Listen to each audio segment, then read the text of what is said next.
Hello दोस्तों, good morning.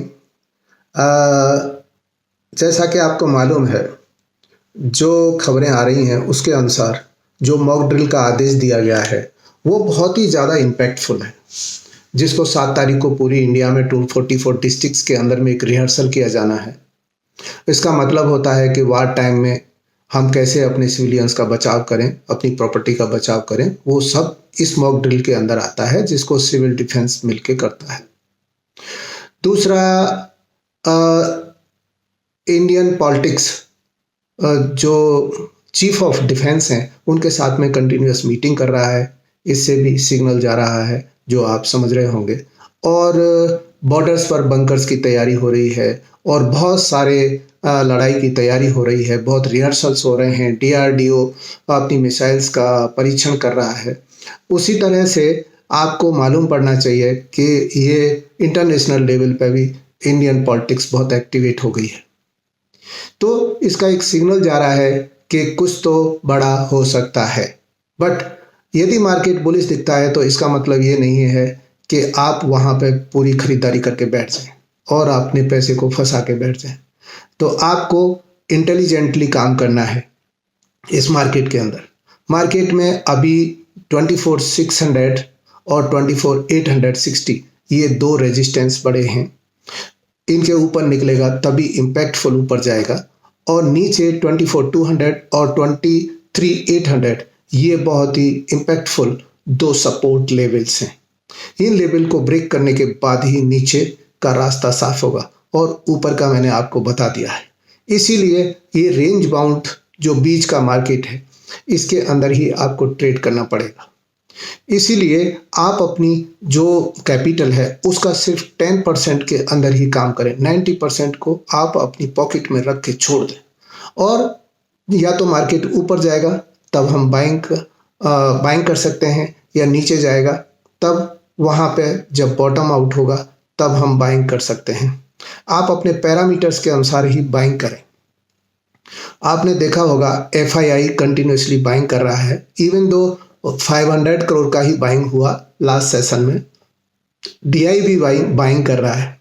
अभी जो ज़्यादा बाइंग हो रही है वो ज़्यादा बाइंग हो रही है स्मॉल कैप में, जिसमें एफआईआई बहुत सारा बाइंग कर रहा है। बट इसका मतलब नहीं है कि यदि वो ओवरबॉट हो गए हैं, जो अच्छे शेयर्स हैं उनके अंदर ट्रैप होने का ज़्यादा चांसेस होता है। तो आप उनमें बहुत सोच समझ के और अपने पैरामीटर्स पर यदि वो खरा उतरता है तभी आपको बाइंग करनी है, नहीं तो नहीं। निफ्टी ऑटो अपने 200 डीएमए से ऊपर निकल रहा है और वहां पे एक बड़ा इंपैक्ट आ सकता है। TVS motor, Mahindra and Mahindra, Tata Motors, इनका एक अच्छा इंपैक्ट इस मार्केट के ऊपर दिख रहा है, जिसे आप 200 डीएमए से ऊपर जाते हुए निफ्टी में देख सकते हो।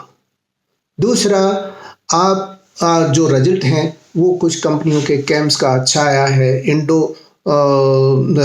दिस इंडियन होटल्स का बहुत अच्छा रिजल्ट आया है और इस तरह के रिजल्ट के ऊपर आप रिएक्ट कर सकते हैं। ऐसे रिजल्टों को आप अपनी वॉच लिस्ट में रखते रहें। जो अच्छे और इम्पैक्टफुल रिजल्ट हैं, जो बहुत ही रॉबस्ट हैं, उनको आप अपने वॉच लिस्ट के अंदर में एक वॉच लिस्ट आप बना सकते हो। Q4 की जो चौथा हमारा क्वार्टरली है उसका एक लिस्ट बना सकते हो, तो आपको उससे फायदा होने का चांसेस है।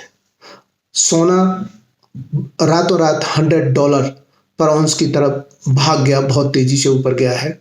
ऐसे ही अभी सिल्वर भी ऊपर जा रहा है, क्योंकि जो ये इंडिकेट करते हैं कि कुछ अनसर्टेनिटी है इन दिस यूनिवर्स। और क्रूड के भाव भी बहुत नीचे चले गए हैं, जो 4,700 रुपीज का रेट चल रहा है अभी। तो आप इन सब चीज़ों से समझ सकते हैं कि मार्केट के अंदर में क्या होने वाला है। तो अच्छी तरह से इस मार्केट को समझें, बढ़िया से समझें और आगे का ट्रेड सोच समझ के करें। बिल्कुल भी आप जल्दबाजी ना करें और ये सारा का सारा जो इम्पैक्ट है ये सोच समझ के किया जाएगा तो ये बताया जाएगा। वैसे पूरी इंटरनेशनल अथॉरिटीज इस युद्ध को रोकने की कोशिश कर रही हैं। यूएनओ भी अपनी तरफ से कोशिश कर रहा है। मूडीज ने बोला है भारत का तो ज़्यादा इकोनॉमी पर इम्पैक्ट नहीं होगा, लेकिन पाकिस्तान का इकोनॉमी टूट जाएगा। वैसे भी इंडिया पाकिस्तान की इकोनॉमी को तोड़ने की चारों तरफ से कोशिश कर रहा है ताकि ये पाकिस्तान संभल जाए। तो इस तरह के इम्पैक्ट को देख करके आज आप ट्रेड करेंगे। थैंक यू दोस्तों, फिर मिलेंगे नेक्स्ट बुलेटिन में। Thank you.